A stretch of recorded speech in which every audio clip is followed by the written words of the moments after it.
Usually I'm very loud. So Amanda Upper, a resident of Wainfleet, is a supervisor of the Reach Out Center, and Ms. Sarah Eller is the manager of client services. So thank you very much for the opportunity to speak to council and attendees here today. I just want to, share some information about Port Cares, about our broader local community, some of the challenges and opportunities. So I won't take too much time, and I hope that there's some new learnings for council tonight. So to really understand Port Cares, it was important for me to go back and look at the history of the agency. And really, Port Cares sprang out of the massive economic collapse in South Niagara coming out of the industrial sector, with the decline in the industrial sector, particularly with Inco. And when you cycle back, and I'm sure there are many in this room that can recall the massive levels of unemployment back in the late 70s, early 80s. And the agency of Port Cares really sprang out of this environment. There were no social services, geographic isolation. We have to remember that back in that era, the internet didn't exist. And really the key lever for Port Cares being established was a rapid rise in domestic violence. A dirty little secret that really was significant in the community, and the beginning of an era of the highest levels of teenage pregnancies in Canada. And I have to tell you that has been 30 years, and for only 1 year in the past 35 years, this area has not held that dubious distinction. Welland did, but it's back to #1 per capita. Rapid population decline and abandonment. And we really see the beginning of the first generation of social assistance reliance. So 1986, a group of people met on a street corner, said we had to do something about it. They established the agency with a mission to improve quality of life. And they got their charitable status in 88, and they really began as a comprehensive hub model. And I need to point out that Port Cares was a leader in Canada, and in fact in North America. And there are agencies and municipalities from across Canada that reach out to us rather, to find out how we did this, to become a comprehensive wraparound model. But credit is due to the people who founded the agency, their foresight 32 years ago. Today, let's fast forward to today. Today, the agency has a $3.1 million operating budget, and as well oversees $500,000 of trustee funds. That's monies that we oversee for individuals who need assistance with paying their bills. It's their money. We help them facilitate it. We have 45 staff. We have 100 active volunteers. We own property. We run by pay-for-performance contracts, primarily with the province of Ontario under the Ministry of Advanced Education and Skills Development, as well as with the Ministry of the Attorney General. The region of Niagara is a contract funder, but about 8% of our overall budget, we're reliant on charitable funds through fundraising and donation to run our really poverty relief services out of the Reach Out Center. Last year, we had to raise just short of $250,000, and we also got a grant from the United Way, just around $60,000. In 2017, we took on an exercise to revisit our mission, and it really tells you how well they got it back in 1986. Our mission today is just another derivative of the mission from 1986, and that's to help those in the community with social and economic needs improve their quality of life. And for the first time, the agency developed a vision. Port Cares inspires and provides help, hope, and opportunity for all in our community to achieve their potential. This is important because it's not about the agency doing for others, it's about what the individual can do for themselves. So it's a mutual interaction. We establish values, and our values are before you. We provide help without judgment. We are accountable to one another. We treat everyone with respect, and we work collaboratively together. This is our self-check, and we measure ourselves to that every day. I'd like to tell you a little bit, too, about who Port Cares serves. We serve, in terms of age, from infants from days old to the most elderly in the community, from the very affluent in the community to the very underprivileged. We assist job seekers, and we assist employers, we assist teachers, we assist students. So my point here is that we are for everyone. This is our service model. It's complex, and I had to actually put it into a diagram to fully explain it. We sort of look at it that we have two sides of the house when it comes to our services, interventional and preventional. The client is in the middle of all of our services because we want to wrap around them. On the interventional side, anything can happen to any of us at any time. We have the food bank, we have crisis supports, we have housing, we have trusteeship. You know, cancer can hit, and we experience this every day, and individuals lose their jobs. They have to come to the food bank. They can't make ends meet if they're on long-term treatment. These are the things that happen to people in our community. Our goal is to assist them.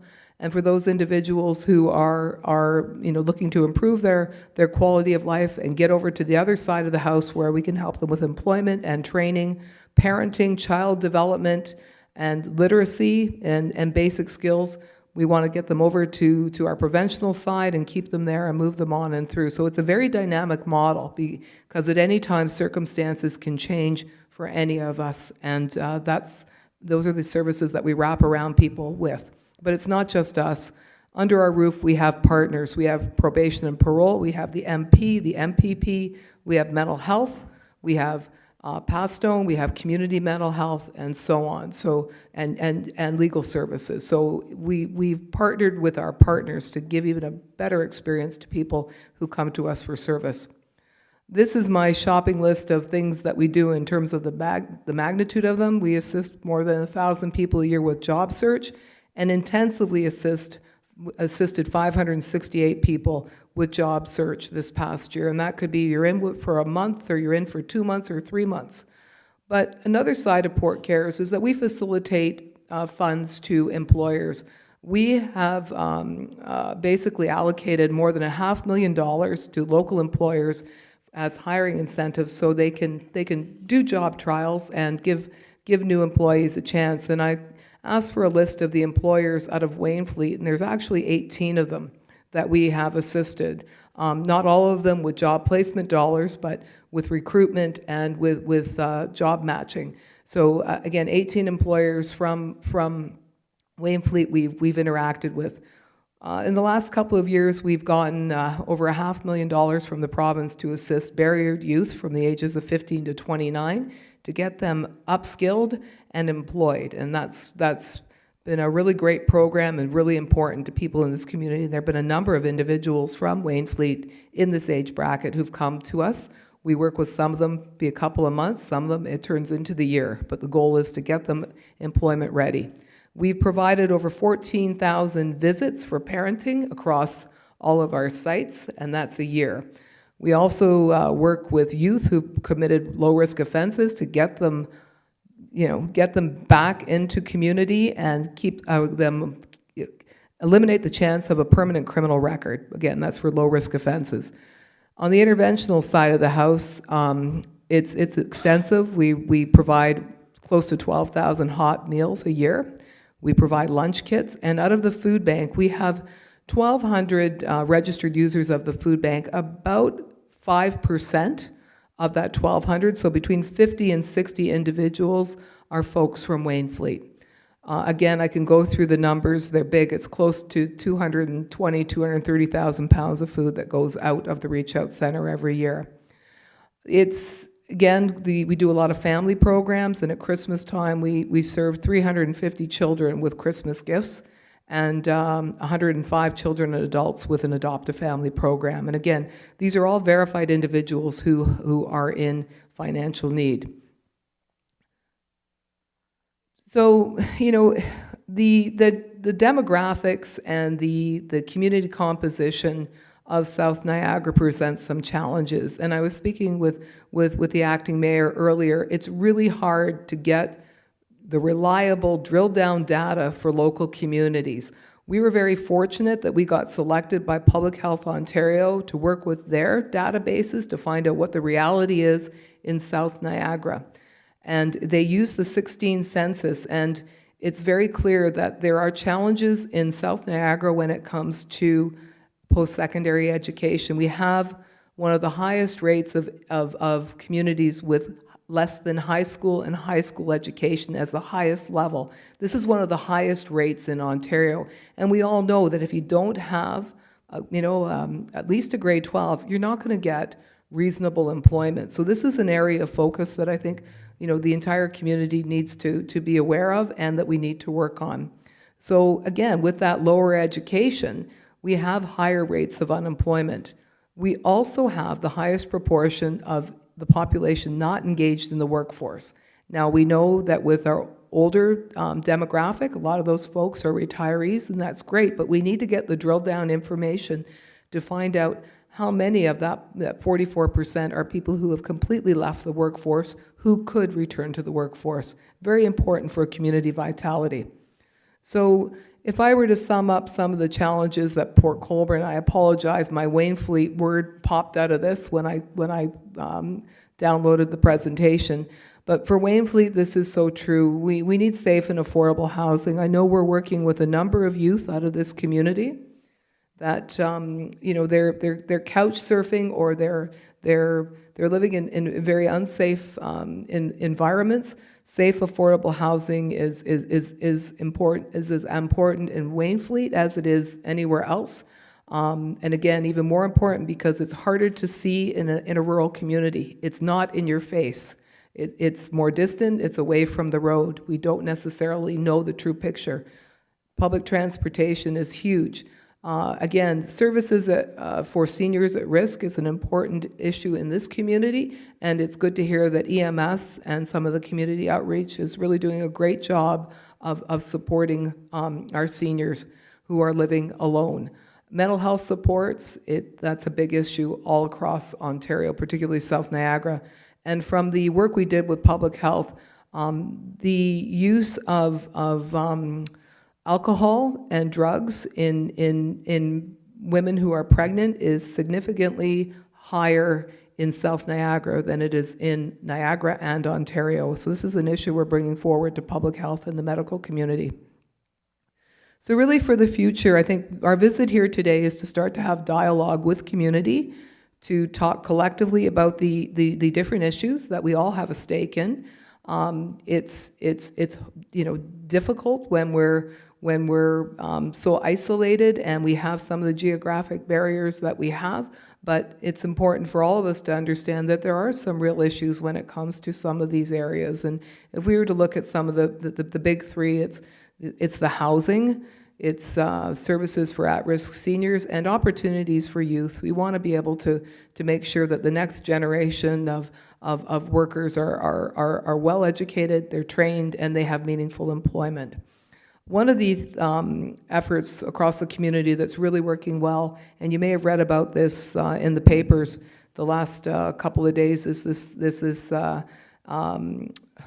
project. It's more than a project. It's an initiative called Portal. It's involved with the police. We actually have the meetings at Port Care's Reach Out Center, and I think this morning there were 15 different regional agencies at the table along with the police to identify individuals from Wainfleet and Port Colborne that we know are at what's called elevated risk. They're going to present harm to themselves or harm to others. So it's a really innovative initiative that really takes the emphasis away from the police. I mean, they're involved in the criminal justice field, but 75% of their calls are for social disorder. So we put all the community agencies in one room, and we get down to business of action plans to identify people who are at risk that day and then intervene. So again, we had the meeting this morning for this week, but it's a really good example of how well agencies are working together for community safety.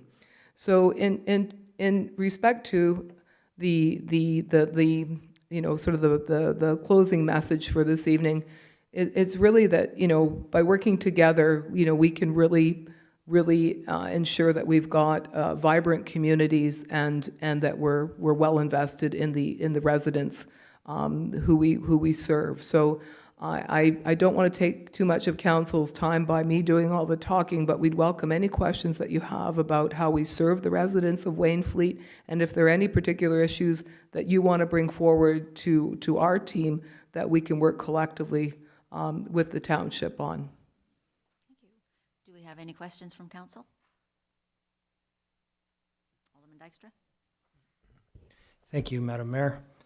Through you, thank you, Christine, for coming to Wainfleet along with your team.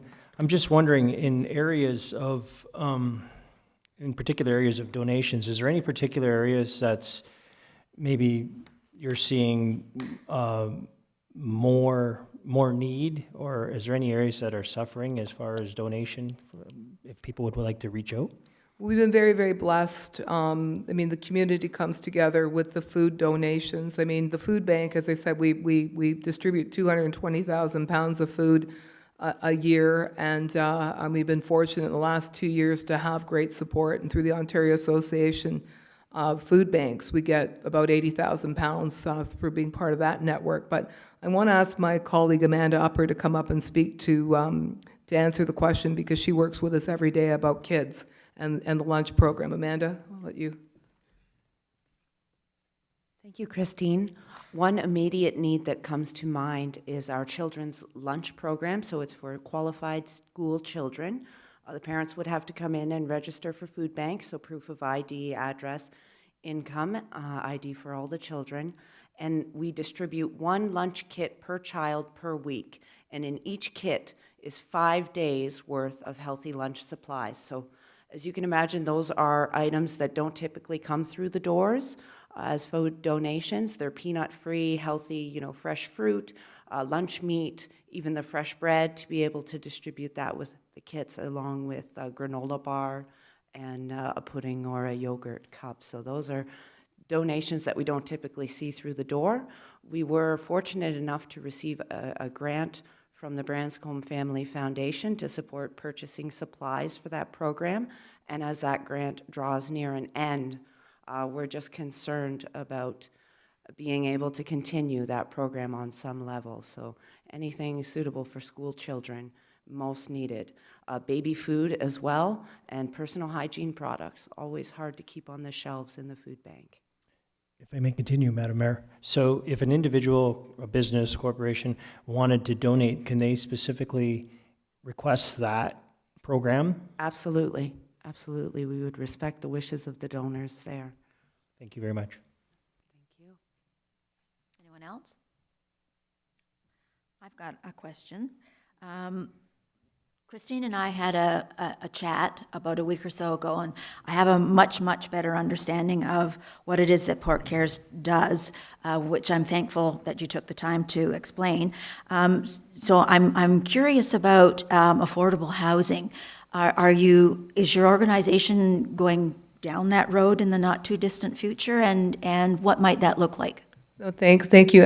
I'll give you some context. I mean, I think Sarah's been with the organization coming on 10 years. Amanda and I came in around the same time, going on 4 years ago. And 4 years ago, the organization had to go through a real soul-searching exercise to get back on track and to become sustainable. So I'm happy to say that we are, on a good path to sustainability and stewardship and accountability. I mean, I don't personally know any of the councillors. Betty, I've gotten to know you, but I think for my background, I come in as a provincial government appointee. I've spent the last 10 years of my life working on accountability structures in the area of organ donation and transplant. That's been one of the pinnacles of my career to have that success to save lives in Ontario. But part of that was bringing stewardship and accountability to the province in that budget envelope. We basically took those principles that transformed transplant and organ donation across Ontario and Port Cares them. Everything's scalable. So, we've gotten to a point now with the agency that we're in a position to move into another direction, provided that we protect the assets of the current organization, so to make sure it's sustainable and doesn't take on risk for another program branch.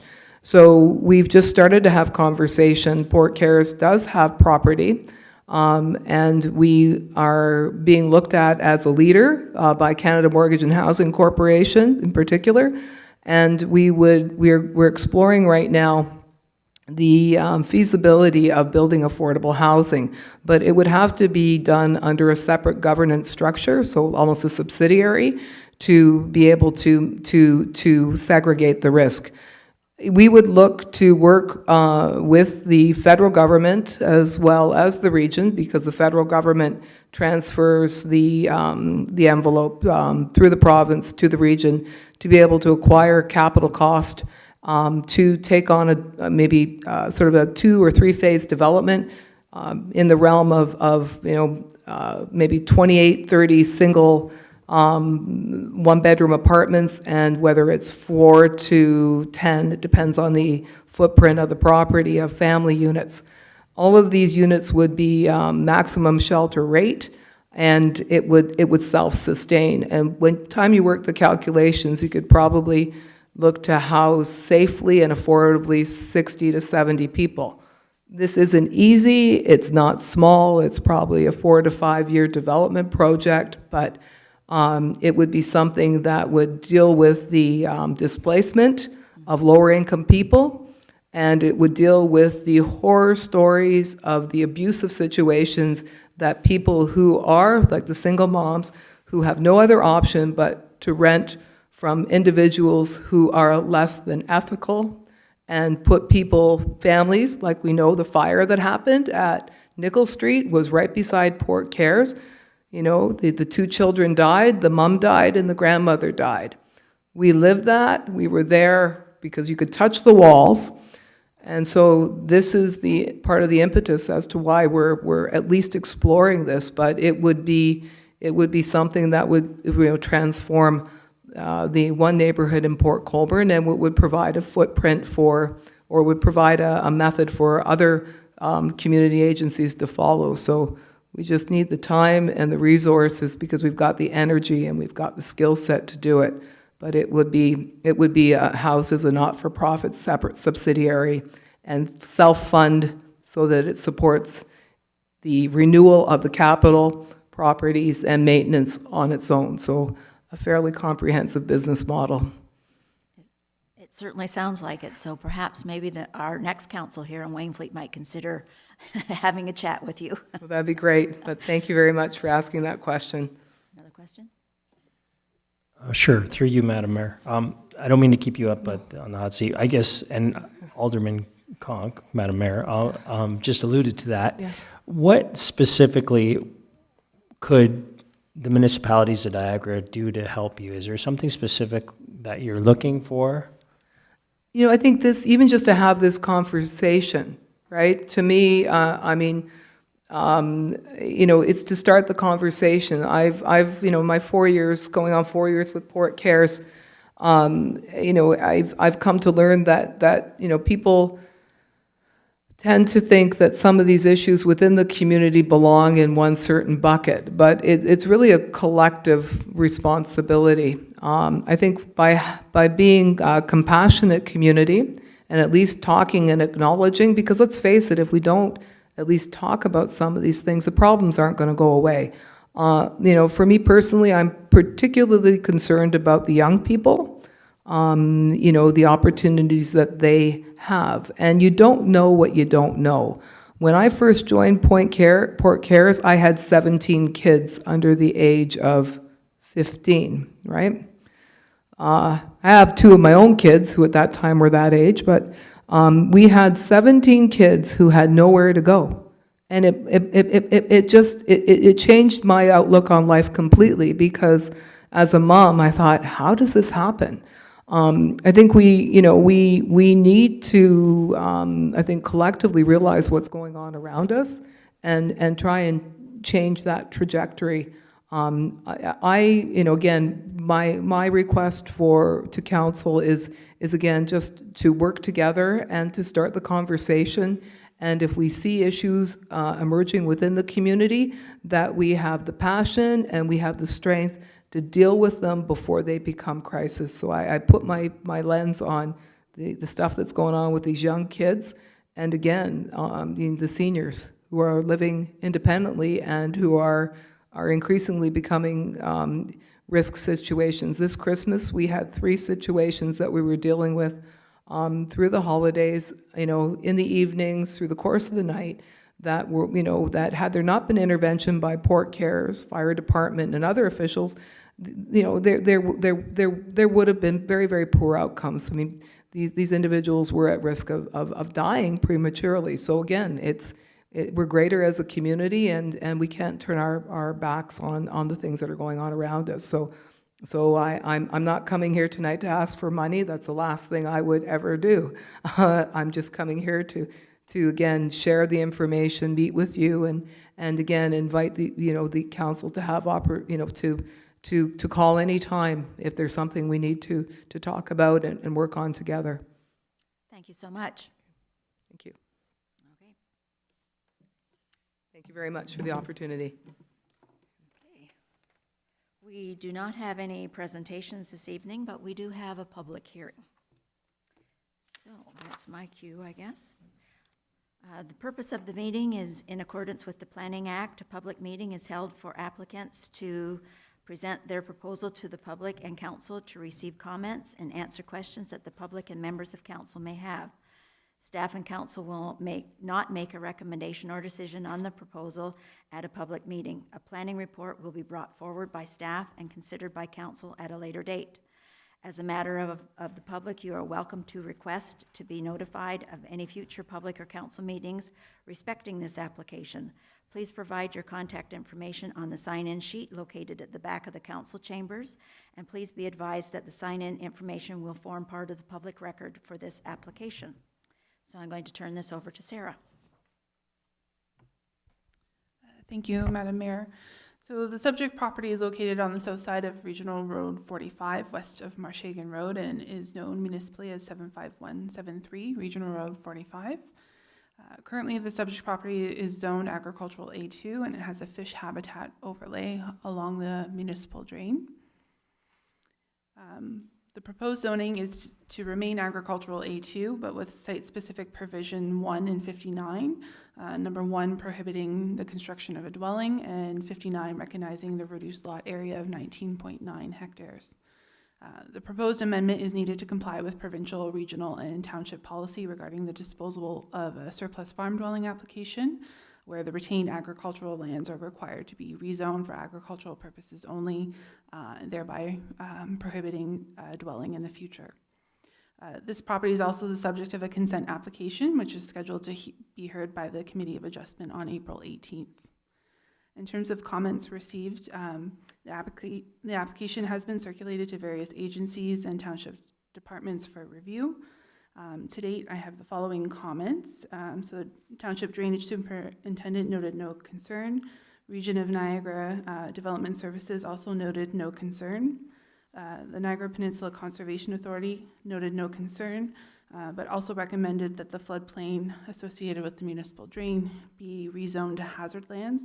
And this is something I will address in the staff report that's forthcoming. And if there are any additional comments received after the public meeting, I will include those in the staff report as well. Thank you. Are there any questions from council?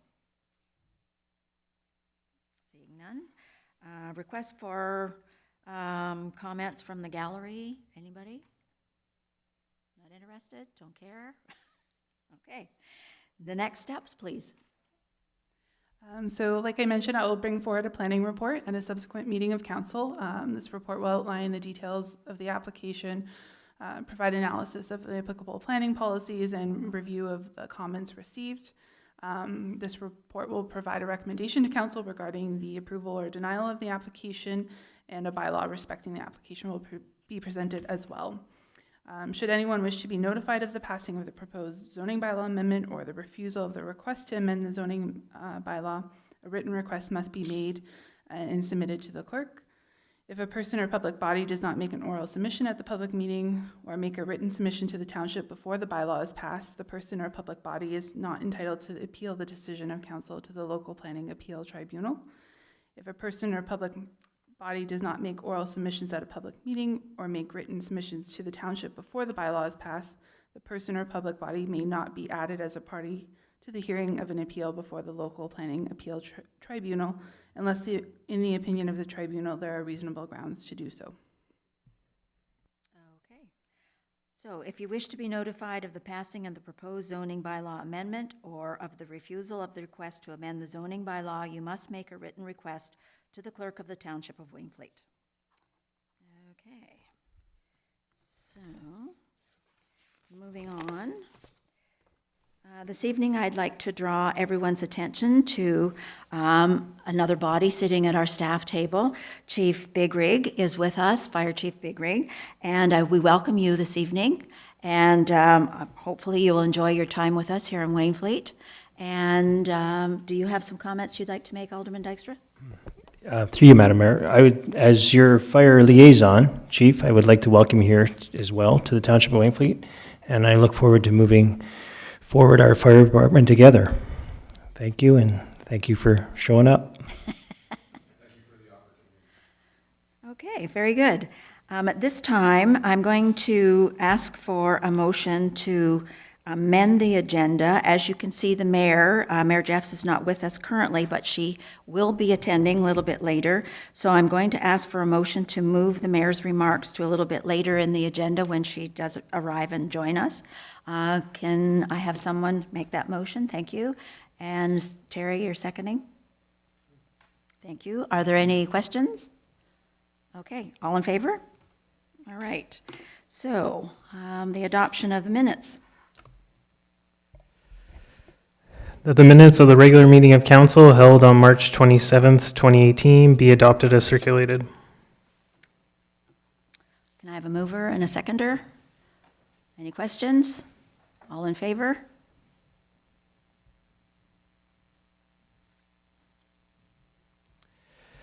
That the minutes of the special meeting of council held on April 10th, 2017 be adopted as circulated. Mover and a seconder? Richard? Ted? Any questions? All in favor? Okay. Let's move on to staff reports.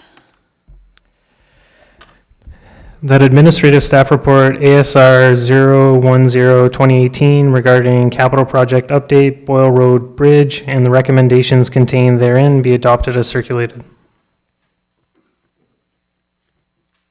Are there any questions with regards to this report? Pardon me? Oh, I'm sorry. I need a mover and a seconder. Thank you. Now, do we have any questions? Ted? Yeah, I guess the recommendation, I guess it's almost that we have no other choice but to go ahead with it. I don't know if Director of Operations wants to give any comment on it. Through you, Madam Mayor, Alderman Hessels. The recommendation for the Boyle Ridge Bridge is to be, as now, as a high priority. Okay. Is that all your comments? That's it. Okay. Richard? Through you, Madam Mayor, more not really directed at anybody. I know that Ron wanted to comment or not. I know that we're pushing forward again, now possibly to 2019, the Gent Road Bridge, and I'm just concerned because it seems like we keep pushing this bridge, and I know it's in really bad condition, and I'm just concerning the staff. I mean, we've had some engineering reports on that bridge. I'm just, I don't want to see it get closed, and then we have the problem of closing it because it can't be used. So I don't have a problem with deferring as long as we know that it's not going to be an issue that we don't replace that bridge this year. Maybe Ron, do you want to speak to that, or does anybody? Yes, through you, Madam Mayor, Mr. Dykstra. With the Gents Road Bridge, we have a 1 to 5 year replacement on that. As to the Boyle Ridge, they want it as of now as a high priority. So we have a couple years to work in that area. Through you, Madam Mayor. So just to be clear, Mr. Vandelaar, we do have an engineering report that would support that we could still push that bridge back for 1 to 5 years. Yes. Correct. Okay, thank you. Any other questions? Terry? Thank you, Madam Mayor. Just a question for Adam. In the budget, we levied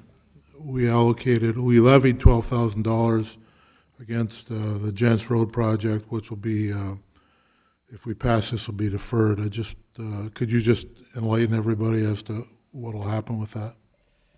Certainly, through you, Madam Mayor, to Alderman Gilmore and all of council. So Alderman Gilmore is correct. As part of our 2018 budget, the vast majority of the cost of the project were going to be covered through use of reserves, and there was a small portion of the Gents Road Bridge project that was coming out of our 2018 tax levy, $12,000 to be exact. There's a couple of, I guess, options when it comes to that, and through working with Ron and Richard when he returns, we'll kind of weigh what the best sort of plan of action is on that. But included in that budget for this year was getting the engineer reports for the design of Gents Road Bridge done. So one of the alternatives is we can still move forward with that aspect of the project. So come 2019, we have the drawings, we're ready to go with the project, or just deferring that $12,000, putting it in our reserve for the capital project, and then use that in 2019. So those are the two kind of main options that we're considering, and obviously when Richard comes back, we'll have more discussions with him. Any further questions? Go ahead. Through you, Madam Mayor. So, Adam, just to clarify that, then, will we need to then, so this report's not asking for that decision that you just alluded to right now. We can make that at a later date with the 12,000, that we could still do the design portion of the Gent Roads Bridge. Yeah, that's correct. So there is a bit of urgency with the Boyle Road Bridge project, and West Lincoln kind of had taken to their council as part of their budget deliberations alternative methods of funding for that bridge project, to ensure that if we weren't successful in the grant, which we ultimately weren't again, that we could still move forward with that, because the engineer report stated that it needed kind of immediate remediation. Having said that, we did do, Wainfleet did have our bridge needs assessment done in 2016. That's where Ron was referring to the 1 to 5 year kind of window of their engineers' recommended kind of remediation on that bridge. So we're still within the window, but having said that, I do know that Richard wanted to move forward with that project. So continuing with the at least design part is certainly something we can do, but we don't have to decide that tonight. We certainly can get that process moving forward later in the year. Great, thanks for that answer. And if I could just rant for a minute, I just wondering why. I mean, I understand it's urgent, it's kind of blindsided us, but we didn't see this coming, so to speak. We didn't have this in the budget. Did the other municipality just discover that it was? I don't mean to put you on the hot seat. I'm just wondering why all of a sudden we have to change from one bridge to another bridge, and why it wasn't identified. I know, and I'm not blaming staff at all. I'm just wondering why. Through you, Madam Mayor, to Alderman Dykstra. So because this is a joint bridge, one of sort of the challenges is that we're required every 2 years to do bridge assessments. When it's joint, we've kind of been flipping every few years who's sort of responsible for the costs of that engineering report. The most recent one was West Lincoln's side. So I think with part of it, there might have been a bit of a disconnect with how kind of urgent the project was. And with Richard being off for kind of various points at the end of last year and early this year, not everything, I would say, got communicated to other members of our staff to really kind of know the urgency of the project. So with that, staff's kind of come up with this recommendation to at least address the safety issues on Boyle, and then try and tackle Gents. Thank you. Go ahead. Yeah, if I may just add that, this bridge has actually been on the radar. I think at least 3 years ago, they wanted us to do it, and we were kept waiting for the grant. So it's not that we were blindsided. We knew that it had to come up. So like I imagine it was pretty sure it was 3 years ago we started, and then we said, well, we weren't going to tell West Lincoln force us, but I think it's come to a point now that we have no choice. Or it's just going to cost a whole lot more if we wait any longer. So I agree with the recommendation they have here. Thank you, Madam Mayor. Just one other question for Ron. Is the Gents Road Bridge posted with a specific weight restriction, or that road permanently posted? Madam Mayor, to Terry Gilmore. At this time, no, it's not, but we can change the load restriction on that bridge. It's a one-lane bridge as now. Yeah, okay. I mean, I don't want to make a motion, but I certainly think that it would be a good idea to put a permanent load restriction on that route until we get around to fixing it, just to make sure that some guy doesn't make a wrong turn and go over that thing and end up in the creek. Okay, seeing no more questions, I will call the question. All those in favor? That's carried.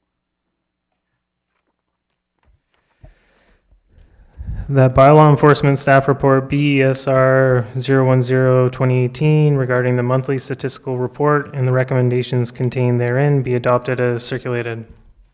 Can I have a mover and a seconder? Any questions? Seeing none, I'll call the question. All those in favor? Thank you.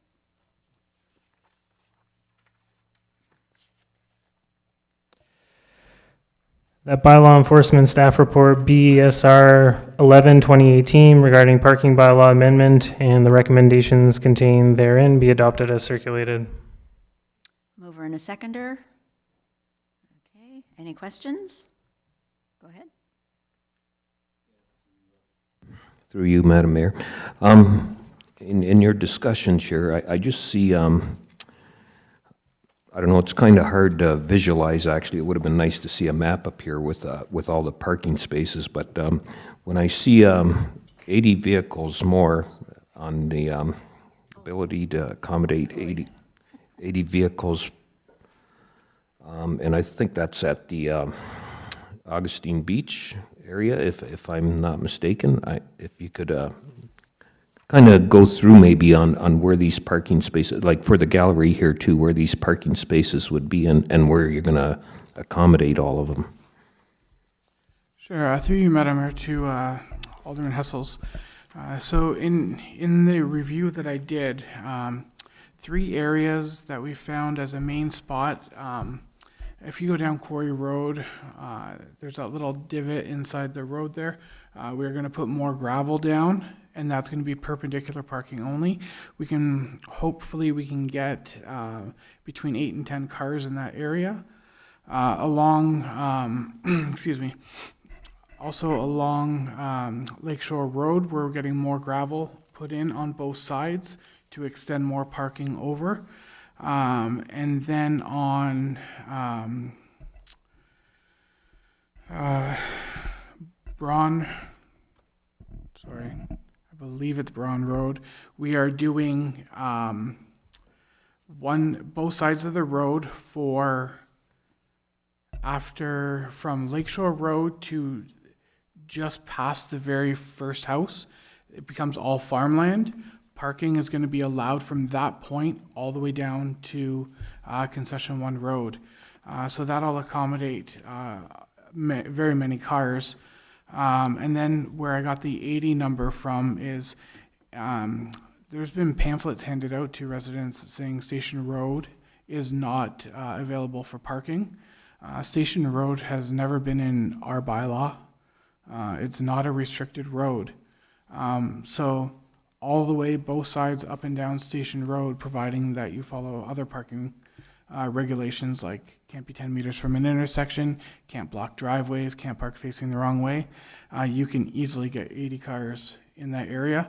It is a moderate walk to the beach, where the other areas are much closer. However, this is opening up parking for the residents. Yeah, if I may continue. Well, like, I guess it's Brown Road, Erie, Pete, and Gallinger Road. I take it that you're saying there's all parking.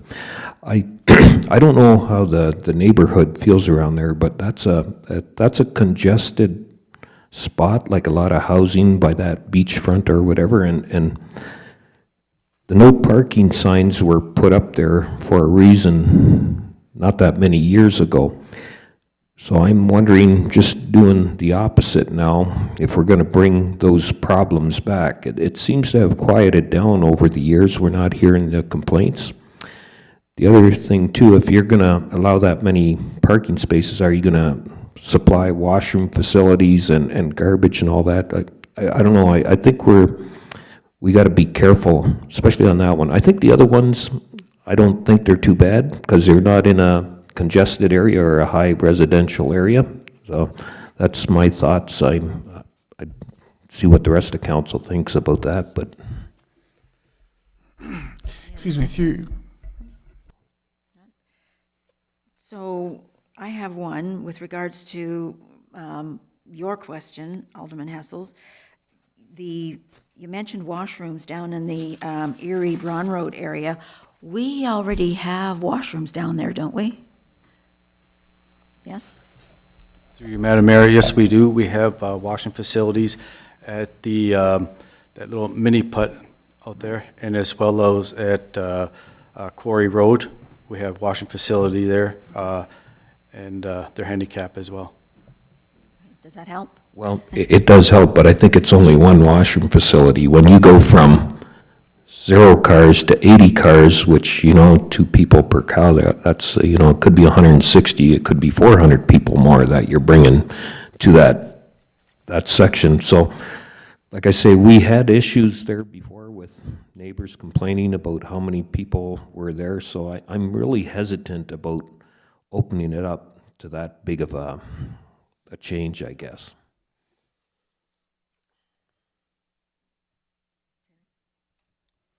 Thank you, Madam Mayor.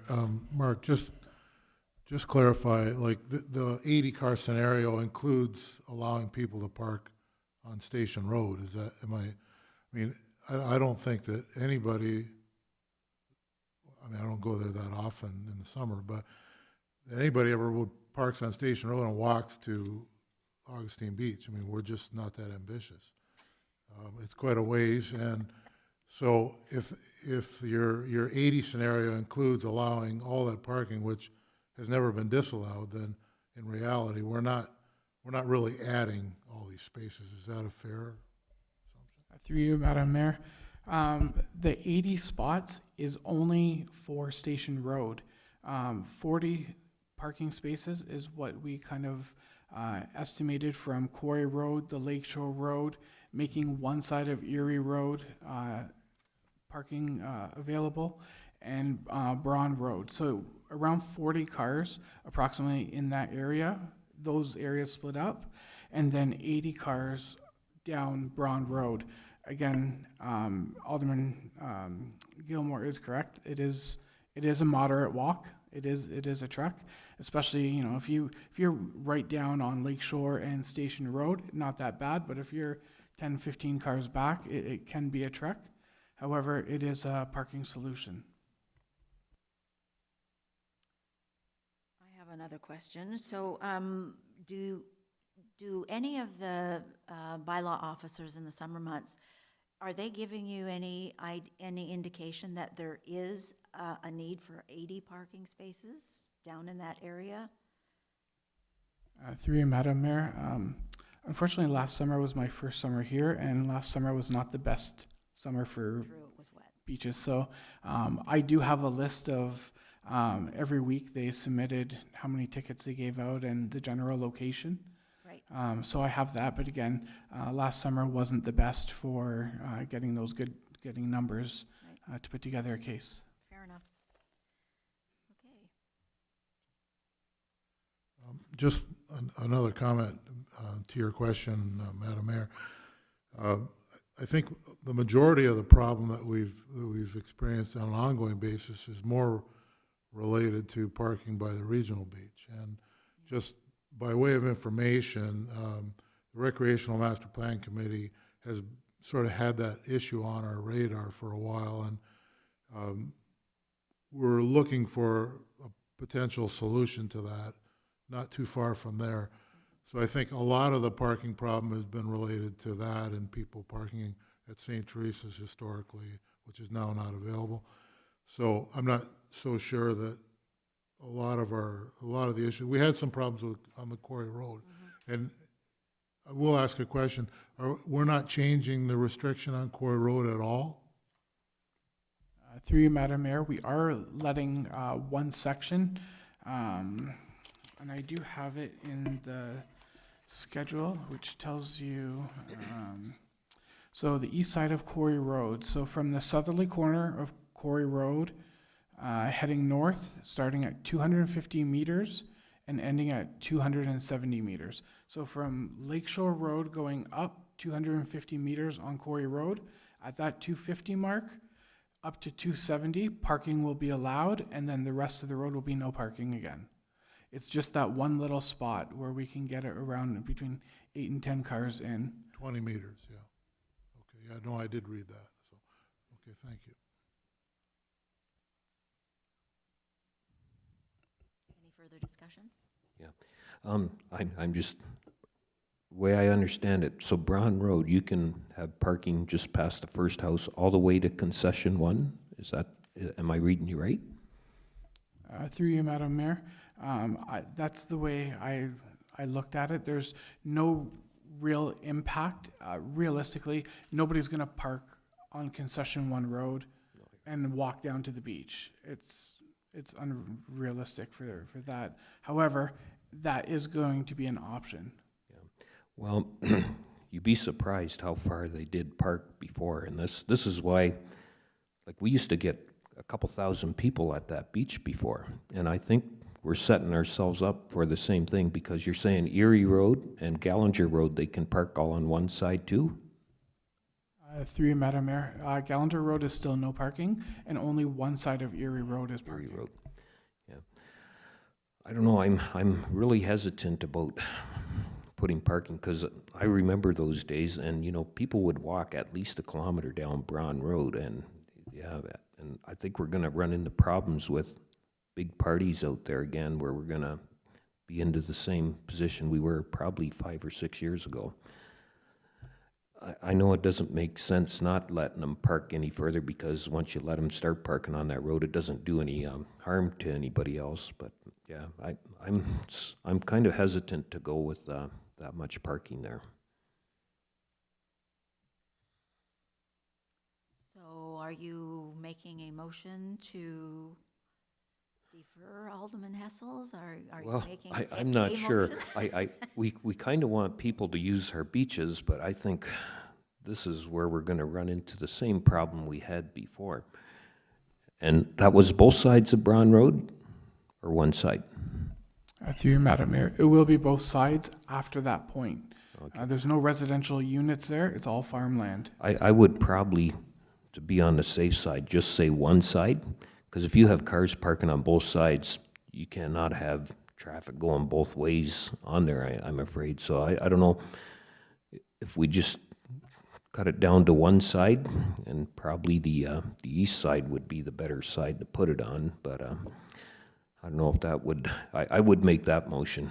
I'm like to go both sides. I think we're gonna set ourselves up for a lot of problems.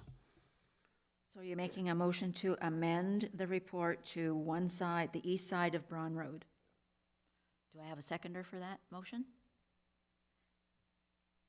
Alderman Gilmore? Any questions? Go ahead.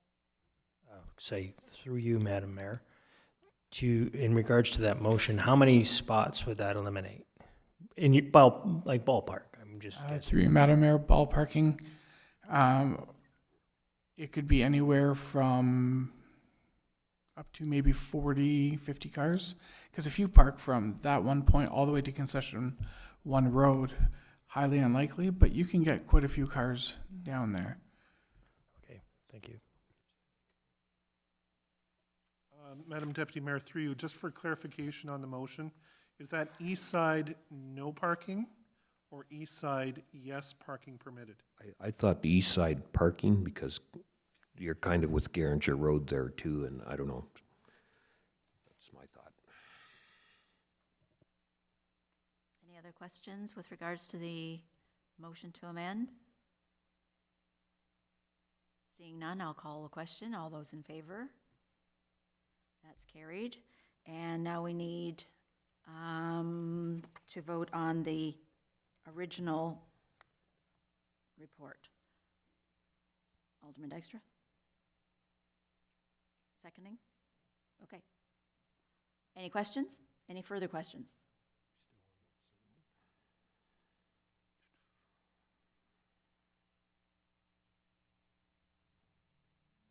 I think it's the next one that there was something about the township parking, but I think that's on the next report. Okay. So if there are no further questions, I'm going to call the question. All those in favor? Carried. Okay. The bylaw enforcement staff report, BESR 12, 2018, regarding the amendments to the AMP bylaw and the recommendations contained therein be adopted as circulated. Can I have a mover and a seconder? Alderman Hessels and Alderman Gilmore. Are there any questions?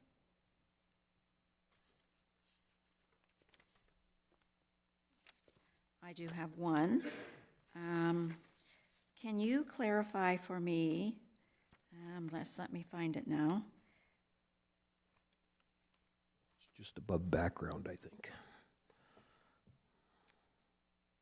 Parking in the quadrangle or whatever it was, complex, park in the complex. What do you mean? Do you mean this complex? Through you, Madam Mayor. Yes, in talking with Richard, actually, Town Hall's its own building. The complex would consider the Public Works building, please correct me if I'm wrong, the arena, the library, and the fire station. Apparently, Richard said that is called the complex. Okay, That's how we've added it in the bylaw. and there's no parking. Parking, as of right now, under the old bylaw, parking was not permitted, parking was not included in any of the township properties. So anyone could park anything at any time. There was no regulations. Now there will be regulations such as 12-hour parking, stuff like that. Thank you. Go ahead. You, Madam Mayor, Mark, so then to clarify, parking in the complex, if you're attending the arena or the library, you can park still in all these spaces, because I don't want it to affect the fair or other events, at the Cenotaph or anything that, if it's just for more long-term parking or maybe oversized vehicles or something, or Through you, Madam Mayor, that's exactly it. We just have to have something in the bylaw that lets us enforce parking regulations on our own property, which the old bylaw did not allow us to do that. So that's exactly it. Oversized vehicles aren't going to be permitted, and parking over 12 hours are really the main ones. Parking without license plates, that has been an issue as well. okay, thank you. Any other questions? Going once, going twice. I'll call a question. All those in favor? Thank you.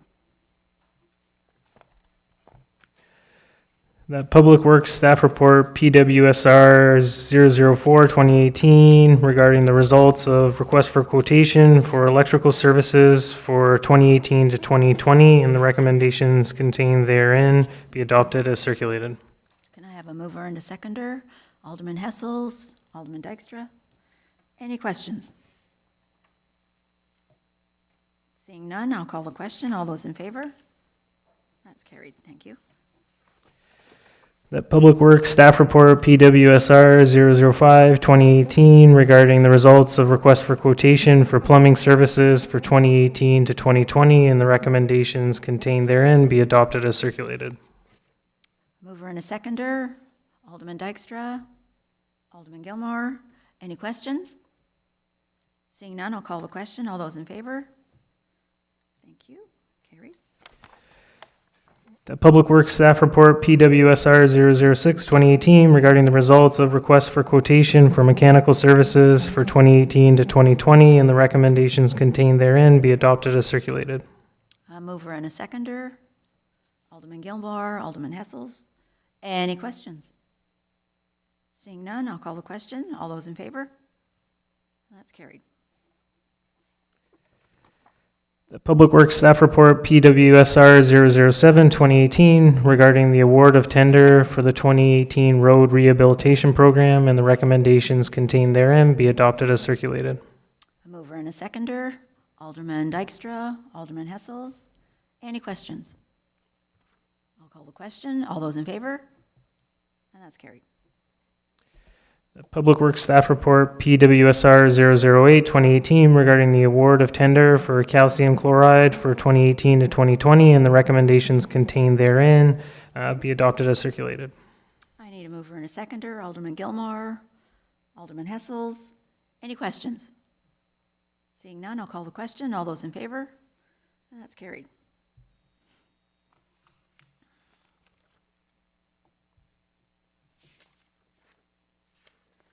Okay, where are we here?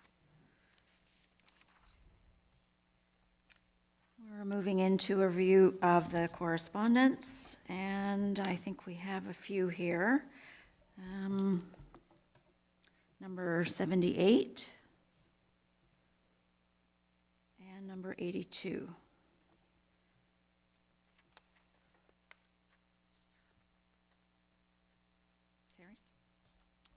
Thank you, Madam Mayor. Regarding 78, I would move that we support the resolution from the town of Baldwin. Okay. Second, Alderman Hessels. Are there any questions with regards to this piece of correspondence? None? I'll call the question. All those in favor of support? Carried. And number 82. Any questions? Yeah, I would say we just receive that one for information.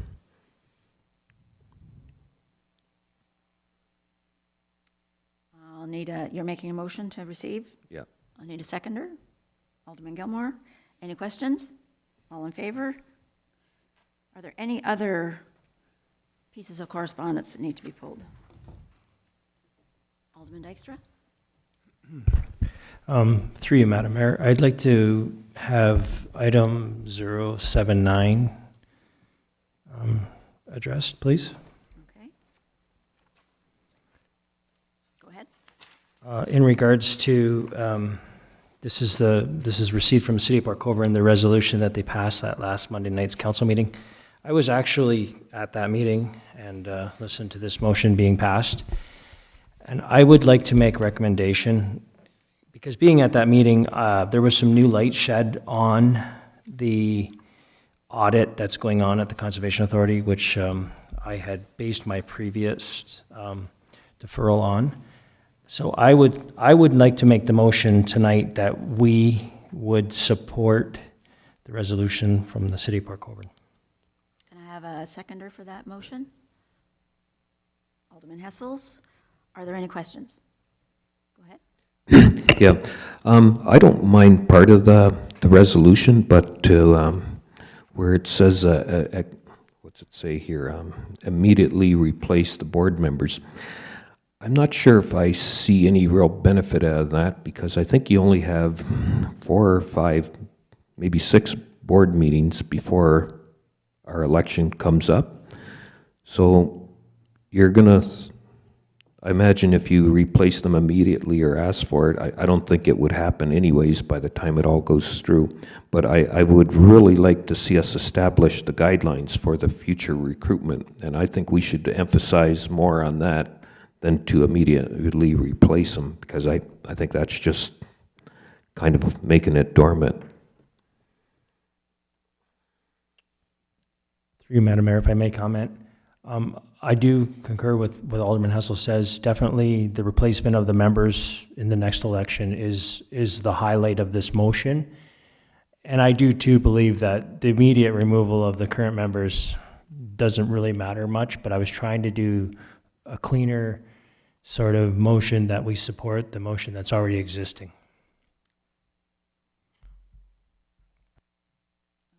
So, any comment? Well, to me, it just seems like you're asking for some, I know they had their motion, and I don't know. Like, there is protocol for how all these things work, and I think if we're trying to ask them to do something that we don't really have the right to do, doesn't make a whole lot of sense, but I think if we really emphasize on the second part of the question, it'll draw more merit to the rest of regional council that they will listen to us and go with it. But when you do something to replace them immediately, I think you set a kind of tone. So I would say it would be friendlier for us to ask for the second part of it, and then I don't see how they couldn't accommodate us if they want to be open and transparent. Then I don't see a problem, but so I would rather see them withdraw the first part and just go with the second part of it. Through you, Madam Mayor. I'm okay with that. I will be okay with just making the motion of the second part. I don't know that we need to read that or not, but I would like our council to endorse the second part for sure, which pertains to the recruitment of future and incoming board. Alderman Gilmore? Thank you, Madam Mayor. Wouldn't it be cleaner if we ask the CAO to just write a resolution of our own, with our own concerns, and instead of tagging on with Port Colborne with some things that we're not in favor of? I mean, why can't we just create our own document? Through you, Madam Deputy Mayor. With the indulgence of council, perhaps the wording could be something along the lines of, whereas the Council of the Corporation of the Township of Wainfleet has received correspondence from the City of Port Colborne regarding the replacement and future recruitment of board members to the NPCA. Now therefore, the Council of the Township of Wainfleet resolves as follows, that the Township of Wainfleet requests that Niagara Region establish guidelines for the recruitment, selection, and appointment of individuals to be placed during the next selection of the NPCA board, and that guidelines be developed with criteria that is based on skill set and be carried out by the lower tier municipalities.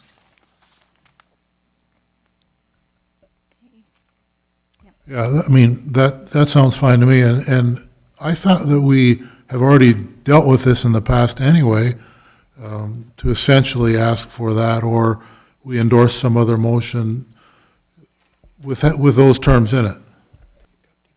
Through you, Madam Mayor, or Madam Deputy Mayor, the motion previously adopted was us working with the City of Welland to explore options on this, but we did not go so far as to actually support them.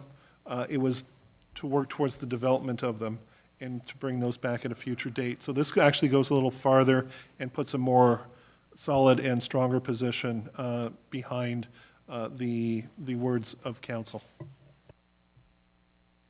Okay, so do we need to have Alderman Dykstra withdraw his motion, his original motion? Through you, Madam Mayor, Deputy Mayor, my apologies.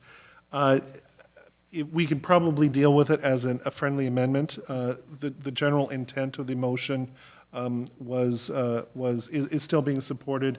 There is not a significant divergence from the position originally taken, save and except that first portion about the immediate cancellation of membership of the NPCA board members. Okay. All right, so, and we had a seconder. Did we have a seconder? Yeah. Okay, so Alderman Dykstra, did you want to make further comment? Okay, with this motion on the floor, I will call the question. You're looking confused, Alderman Gilmore? No? What is it? Just so I'm clear, so basically, we're going to support the friendly amendment that was laid out by Mr. Colassa. Is that Yes. okay? Okay. I'm going to call the question. All those in favor? That's carried. Are there any other pieces of correspondence that need to be pulled? Alderman Hessels? Yeah, 77, that's the schools or whatever. I'd like to know what kind of role that the Township of Wainfleet could play or would want to play with that, and how we can have interaction with them. I know I've had one, and I think our planning, you've had another meeting with them, so I'd like to know what our role can be with this situation. Go ahead. Madam Deputy Mayor, through you, staff will be having a meeting with staff from the District School Board of Niagara later this week, where the entire process is going to be sort of laid out in one fell swoop, and we'll be reporting back to council probably at its next meeting, outlining the results of that meeting, as well as the role that council will be playing, if any, in the ongoing process. Okay, I was just wondering if we were going to be playing a role in it or not, and if there could be recommendations brought up at a certain point in time, so. Well, I do know, I did take part in a review at I think it was last term, and it's very lengthy and involved. So if they're asking for council representation, you need to know, it won't be me. You need to know that there's quite a amount of time that's required to sit on these review boards. Just saying. Through you, Madam Mayor, Deputy Mayor, I've been through a couple of these as well, and again, as the process unfolds, more information will come forward, and there is generally a request of the affected municipalities and their councils to participate in the accommodation review process, but we're just not to that point yet. All right. So we need a motion to accept the correspondence. Okay. Can I have a motion to accept the correspondence as provided? Alderman Hessels, Alderman Dykstra, all in favor? Thank you, that's carried. Moving on to the bylaws. That the following bylaws be read a first, second, and third time and finally passed the 17th day of April, 2018. Bylaw number 16, 2018, being a bylaw to appoint an integrity commissioner for the Township of Wainfleet. Bylaw number 17, 2018, being a bylaw to appoint an inspector for the corporation of the Township of Wainfleet. And bylaw number 18, 2018, being a bylaw to appoint a weed inspector for the corporation of the Township of Wainfleet. Can I have a mover and a seconder for those? Alderman Gilmore, Alderman Hessels, are there any questions? Seeing none, I'll call the question. All those in favor? Thank you, that's carried. Do we have any notices of motion this evening?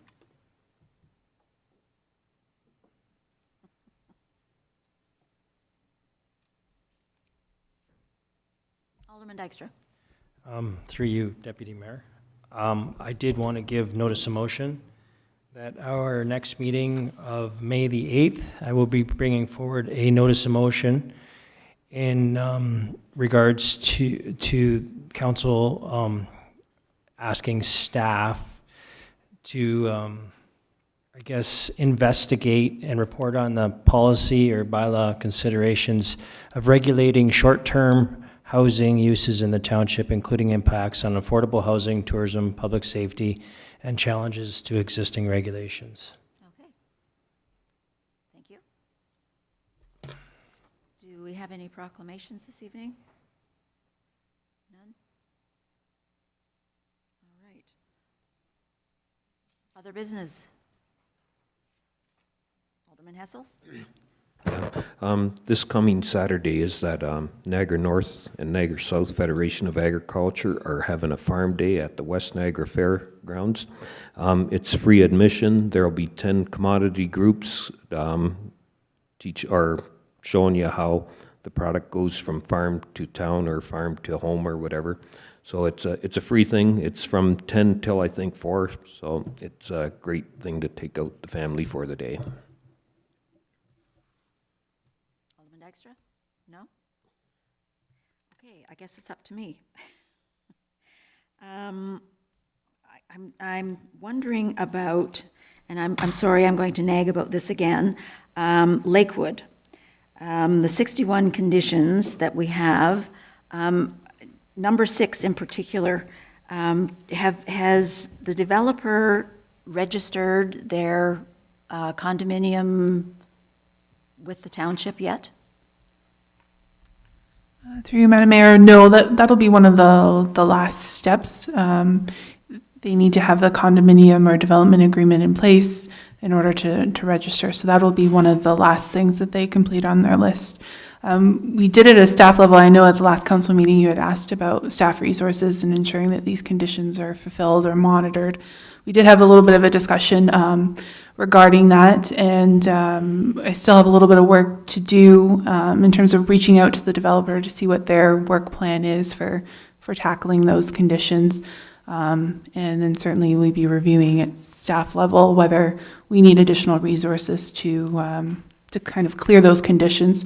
I think maybe at a couple of council meetings I outlined the process for those conditions coming back to council. So when they submit documents or anything to request clearance of that condition, we would review it at a staff level, but ultimately council has to clear that condition as well. So my intent was to try and group a couple of conditions at a time, bring a staff report to council with a recommendation whether they should be cleared or not, and then council can vote on that. I would anticipate a couple of those reports coming along as they start tackling those conditions. Okay, well, I do have a concern with regards to number 6 because that site has been altered.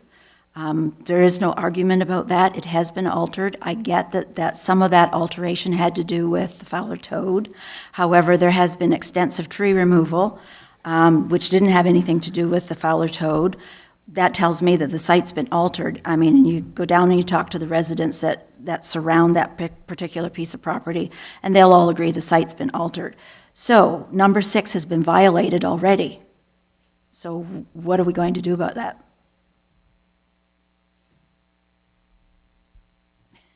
Through Deputy Mayor, I mean, we were aware of some work that was being completed on the site, but that was in accordance with a permit issued by the Ministry of Natural Resources. So they had certain deadlines and certain things that needed to be accomplished outside of a specific period on their permit, and that's why they were doing some work on the site. But again, because it was a provincial permit, they had the authority to do that work. Well, I don't believe that they had authority to remove the number of trees that they did, and they were supposed to monitor nesting sites as well. And so there's been over 200 trees removed off of that site. And I don't believe that is an alteration of the site. So again, what are we going to do about this? Through you, Madam Mayor, Madam Deputy Mayor, I am going to suggest that we get in touch with the ministry tomorrow to determine the full extent of their permit and what was and was not permitted to occur under that permit. And if there is work that was done that extends beyond what was permitted, we will do the necessary follow-up from our side. Okay. If the results come back that everything was in order, we will report that back to council. Either way, we will report back to council. Thank you. Okay, and at the last council meeting, I raised the issue about the article in the paper with regards to the $270 million surplus at the region, and I think we were supposed to get some sort of contact with them. How do we make out? Through you, Madam Deputy Mayor, we're working through that process. Okay, very good. All right, I have one last article. It's come to my attention that for those of you out in the audience who may not know, the timing for delegation requests has been changed apparently. We all thought that it was Wednesday and it's Tuesday, correct? Staff? Yes?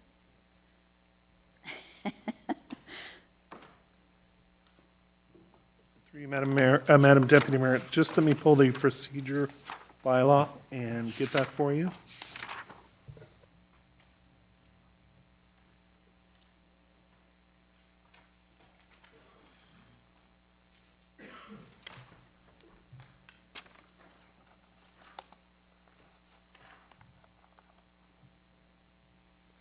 I'm sorry, Madam Deputy Mayor, I don't have a copy of the procedure bylaw on me. Oh, I I'm do. not aware of it being changed.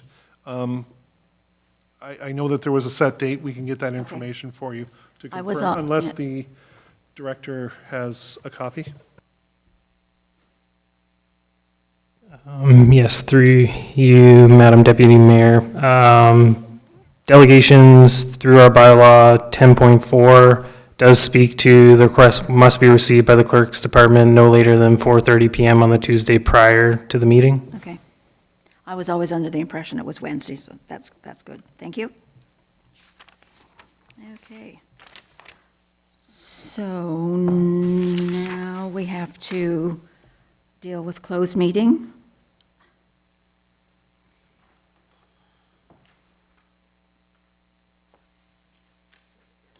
That's okay. The council now move into closed session to discuss an item under section 239, subsection 2D, the Municipal Act, labor relations or employee negotiations, a matter before the Ontario Labor Relations Board in the minutes of closed meeting of council held on March 27th, 2018. Can I have a mover and a seconder? Alderman Gilmore, Alderman Hessels. All those in favor? That's carried. Thank you. So we are going off into closed session. I'm sure it's going to be short, but if you want to stay, stay. If not. Okay.